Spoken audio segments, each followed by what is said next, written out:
강원도 고성에 있는 주택에서 지방직이었던 소방 공무원들은 주상복합 건물에서 용인의 한 전국 물류창고에서 소방서에 수도권 동원령을 내려서 환자이송 부족 사태 대응에 나섰습니다.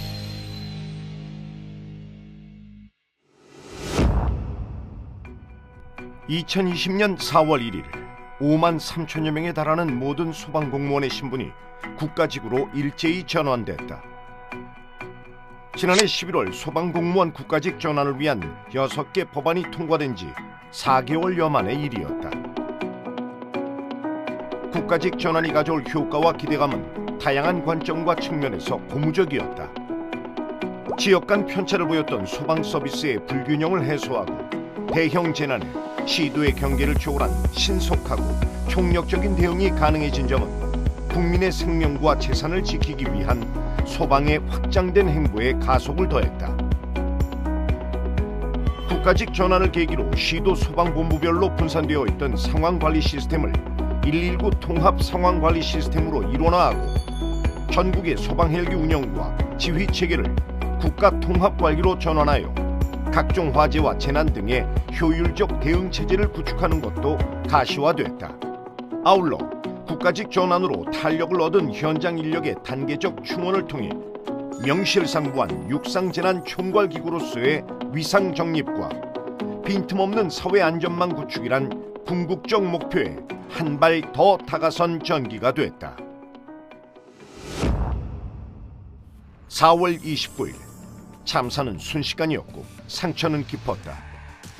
경기도 이천의 한 물류창고에서 일어난 예기치 못한 화재는 38명의 소중한 생명을 앗아간 뒤에야 화마의 위세를 멈췄다.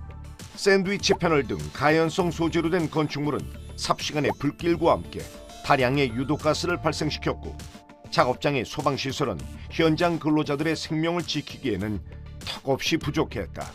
오늘 용인 물류센터 화재 38명이 숨진 이천 물류창고 화재. 그로부터 3개월 후 5명의 사망자를 비롯해 모두 13명의 사상자를 낸 용인 물류창고 화재 역시 화재 발생 시 작동해야 할 연동 시스템의 오류와 관리 감독의 부실한 민낯까지 드러내며 물류창고 등 건축 현장의 화재 안전에 대한 사회적 관심과 제도적 손질의 필요성을 수면 위로 떠오르게 했다. 소방청은 사고 직후 시도본부를 비롯한 유관기관과 함께 전국 물류창고를 대상으로 한 합동 현장 실태조사에 착수했고 현장 근로자들의 안전의식 제고와 관리감독 강화를 위한 교육과 점검을 지속 이어갔다. 다시는 일어나서는 안 될 통한의 참사. 뼈아픈 경험은 재발 방지를 위해 소방부와 유관기관, 우리 사회가 선행해야 할 과제를 남기며 무거운 경종을 울렸다.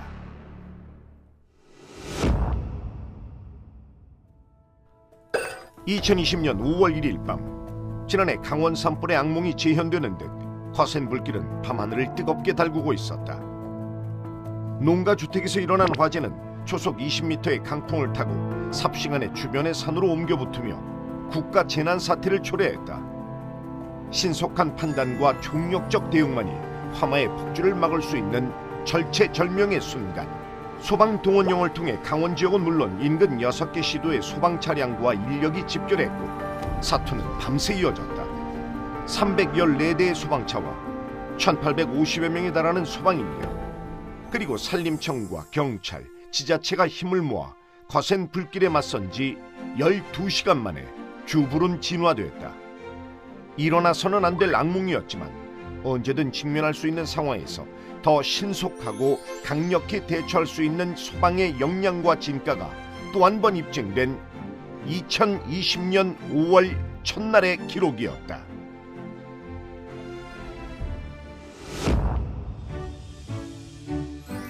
소방공무원 직장협의회 출범은 소통을 통한 근무환경 개선과 업무 능률 향상, 구성원의 권익보호가 국민에게 제공되는 소방 서비스의 질과 연관된다는 점에서 의미 있는 전환점이 됐다.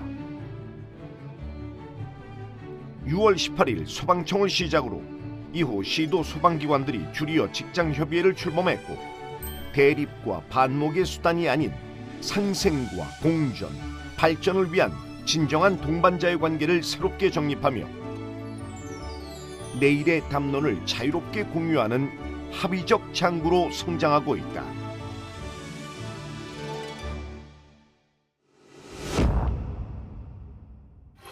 (2020년) 여름, 여느 외와는 확연히 다른 시간들이 우리에게 다가왔다. 54일간 이어진 역대 최장기간의 장마와 연이은 강력한 태풍의 북상은 전국 곳곳을 핥히고 삼키며 인명과 재난 피해를 속출했다. 호우와 태풍이 몰고 온 재난의 위협에도 소방은 물러섬이 없는 대응으로 맞섰다. 장마 기간 인명구조에 투입된 소방 인력은 6만 8천여 명, 소방 장비도 1만 9천 대 가까이 투입됐고 2,300명이 넘는 소중한 생명을 구해냈다. 또한 소방은 태풍 상륙 이전부터 상륙의 순간, 그리고 한반도를 빠져나가는 마지막 시간까지 철저한 대비 태세와 예찬, 수많은 현장 구조와 구급 활동을 수행하며 국민의 곁을 굳건히 지켰다.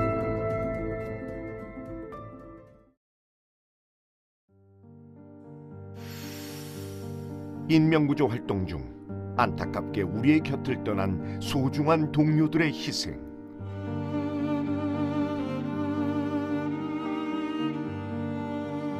2020년 여름의 끝자락은 떠난 그들이 이루지 못한 꿈을 남은 자들이 반드시 이루겠다는 비장한 각오가 점철된 시간이었다.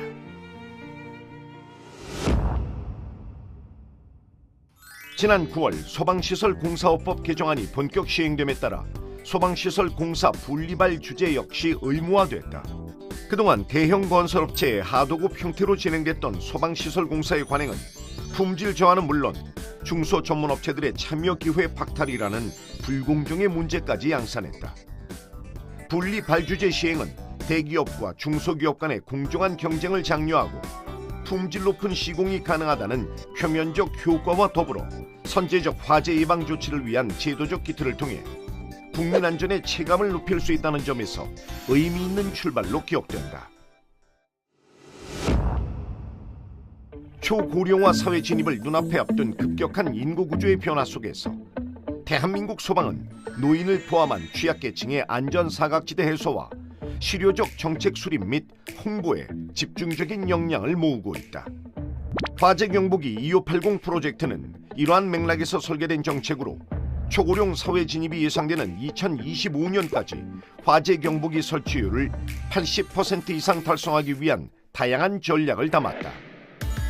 설치 중요성의 체감도 향상을 위해 실물 경보기 부착 포스터 제작과 대형 화재 경보기 5개 광고판 게시, 국민 눈높이에 부합하는 뉴미디어 콘텐츠 제작 등 온 오프라인을 망라한 입체적이고 전방위적인 홍보를 전개해 수치적 목표 달성과 더불어 주택 화재 사망자 비율을 획기적으로 감소시키기 위한 정교한 정책 추진을 이어갈 것이다. 한글날 연휴를 앞둔 10월 8일 밤이었다. 33층 주상복합 아파트를 휘감은 화염은 금방이라도 건물을 삼킬 듯 매서웠다. 한밤중에 일어난 아파트 화재, 지체할 시간이 없었다. 수많은 인명피해가 예상됐기에 소방은 신속히 대응 2단계를 발령하고 동원용을 통한 총력 진화에 돌입했다. 고층 건물인 탓에 고가 사다리 전개도 쉽지 않았다. 강한 바람과 칠흑 같은 어둠은 헬기 투입에 장애가 됐다. 대원들은 일일이 개별 호실을 두드리고 들어가 인명수색과 구조를 시작했다. 실신 상태의 주민을 33층에서 1층까지 업고 내려오며 반드시 살려내겠다고, 반드시 살아달라고 빌었던 헬멧을 쓴 신들의 헌신도 그곳에 있었다. 만일의 사태에 대비하기 위한 선제적 차원의 특수장비 동원용을 추가적으로 발령하고 15시간이 넘는 사투를 거듭한 끝에 불은 완전히 진화됐다. 어느 하나 낙관할 수 없는 상황이었지만 소방의 신속한 대응과 주민들의 침착한 행동으로 단 한 명의 사망자도 발생하지 않았다.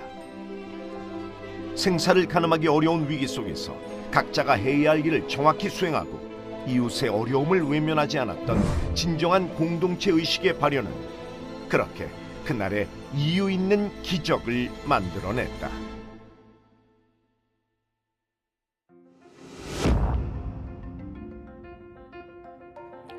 사고를 원천적으로 막고 재난 피해를 최소화하는 체계적이고 효율적인 예방 활동도 중요합니다. 소방이 보유한 수천만 건의 빅데이터를 활용해 119 안전경보제 발령을 확대한 것은 참으로 시의적절합니다. 119 생활안전경보제는 화재를 비롯한 생활안전사고, 대형 재난 등의 종합정보를 빅데이터로 분석해 시기와 장소별 주의사항과 예방요령을 알리기 위한 체감형 정책을 표방하고 있다. 소방은 기존의 계절별 화재 위험 및 벌쏘임 등의 경보 대상을 산악사고, 논두렁 태우기, 온열질환, 낙상 등으로 확대하고 관련 정보의 제공 방법을 다각적으로 구축해 국민의 상시적 안전을 보장할 수 있는 실효적 정책으로서 완성도를 높여갈 계획이다. 면밀한 정보 분석을 통해 안전 저해 요인을 제거하고 예방에 대한 경각심을 사전에 알리기 위한 이러한 노력은 국민의 일상에 선제적 예방 문화를 뿌리내리게 하는 중요한 밑거름이 됐다.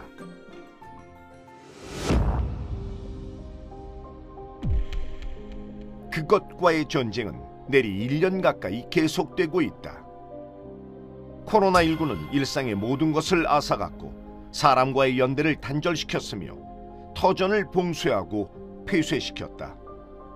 지난 1월 국내 첫 확진자가 발생한 이후 비교적 확산세가 더디게 나타났던 우리나라는 2월에 접어들면서 완전히 다른 국면을 맞았다. 소방은 2월 21일 1차 동원령을 시작으로 모두 4차례에 걸친 구급차 동원령을 발령했다. 전국 18개 시도에서 147개의 구급차와 294명이 코로나19의 최전선인 대구로 집결했고 그들의 분투는 밤낮을 가리지 않았다. 감염의 위험을 무릅쓴 채 16,000여 명의 확진자와 8만여 명의 의심 환자를 이송했고 해외 입국자들에 대한 이송 지원도 차질 없이 수행하며 K방역의 흔들림 없는 전진을 도왔다. 두꺼운 감염 보호복은 땀 한 번 식히고 수만 번 시원하게 몰아쉬는 것조차 허락하지 않았지만 국민의 부름에 망설임 없이 달려갔던 소방의 모습은 결코 잊을 수 없는 기억을 남겼다. 우리의 오늘은 여전히 코로나19로부터 자유를 되찾지 못했다. 일상으로 돌아가기 위한 하나된 열망, 그리고 이 위기를 끈끈함으로 지탱해주고 있는 배려와 양보. 이렇듯 성숙한 국민의 안위를 보호하고 지켜야 하는 일이 소방의 사명이기에 2020년의 시간은 끝날 때까지 끝난 것이 아니다.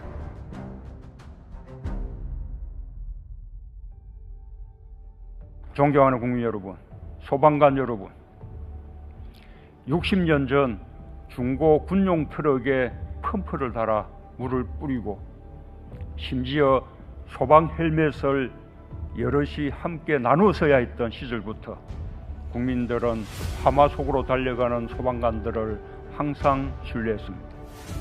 소방관 여러분에게 대통령으로서 명령합니다. 최선을 다해 생명을 구하십시오. 그러나 여러분 자신도 반드시 살아서 돌아오십시오.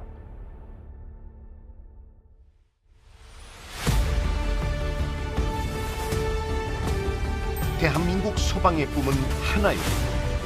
대한민국 소방의 목표는 하나일 것입니다.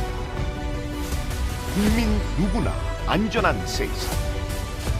달려온 길보다 가야 할 길에 더 최선을 다하며 국민 여러분의 희망을 지키겠습니다.